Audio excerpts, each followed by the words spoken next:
Kapuso, December 2021 na sinati nato ang kaguros ni Bagyong Odette nga mipahapa sa ubay-ubay gyud sa atong mga kaigsuonan dinhi sa Kabisayan ug Mindanao.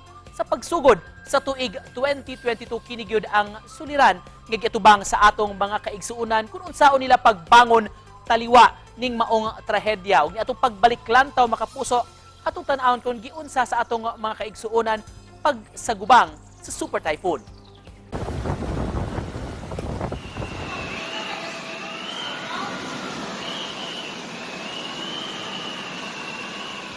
Sa pagsud sa Year of the Water Tiger sa tuig 2022, daw susama sab kabangis sa Tigre ang kakusgon sa Bagyong Odette ni atong December 2021 nga miigo sa pipila ka bahin sa Kabisayan.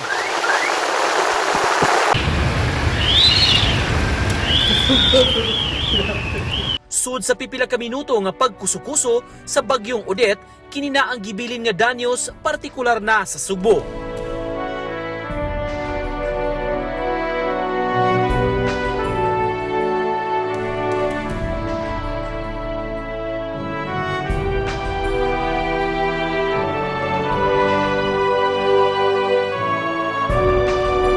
Nangalarot nga punuan, nangaguba nga balay ug mga istruktura, nangabanlas nga barko sa kabaybayunan ug wala sab makalikay ang higanteng Christmas Tree of Hope nga gipahapa sa Bagyong Odette. Dayag sa panagway sa mga Sugboanon, ang kaguol, kalisang ug kabalaka human makita ang dakong epekto nga dala sa bagyo.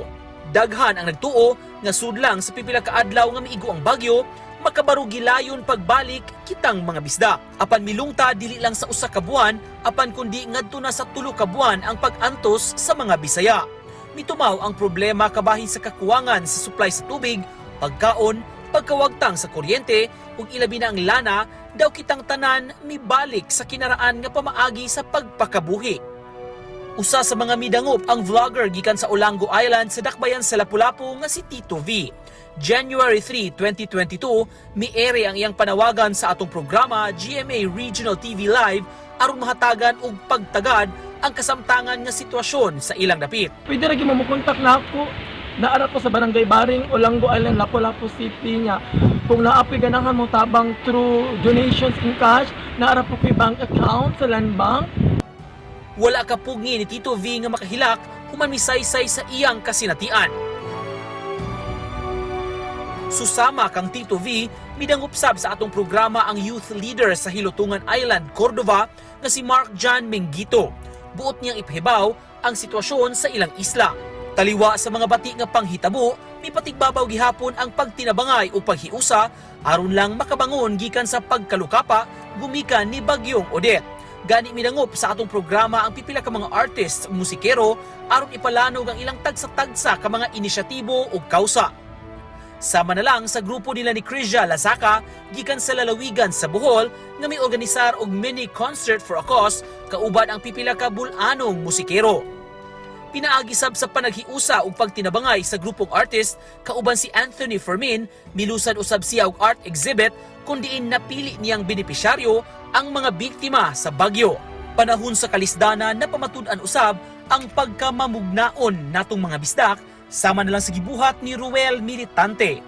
Kahinumduman nga siya nagsulob og Spider-Man costume atol sa pagpanghatag og relief goods sa tinguha nga makadasig og makasabwag og good vibes ilabi na sa mga chikiting. Gawas niini good vibes usab ang dalit sa Sugboanong toy collector nga si Ayan Hubahib human nag-viral ang iyang mga hulagway sa iyang Marvel toy. Sa mga hulagway, gipakita niya ang kasamtangan nga sitwasyon sa mga Sugboanon, pipila ka adlaw ang nilabay human sa pagkuso-kuso sa bagyo. Sa katapusan, kinsa wala kiliga sa istorya nila ni Kevin Bironga, kinsa ang groom nga bisan pa man tataw pa ang epekto sa Bagyong Odette, gipadayon gihapon nila ang ilang kasal. Gipamatud-an nilang duha nga walay bisan unsang bagyo ang makapugong sa ilang kasal, ilabi na kun gugma ang hisgutan. Kitang tanan dunay lain-lain nga mga istorya kung kita pangutan-on kabahin sa atong kasinatian atol sa Bagyong Odette nga mitatak gyud sa usag-usa kanato. Si Bagyong Odette nagbilin og dakong pagtulunan kanatong mga bisdak nga bisan unsa pa mang katalagman ang mupalukapa kanato kung magtinabangay lang og maghiusa, pamahimong mas dali ang pagbangon pagbalik.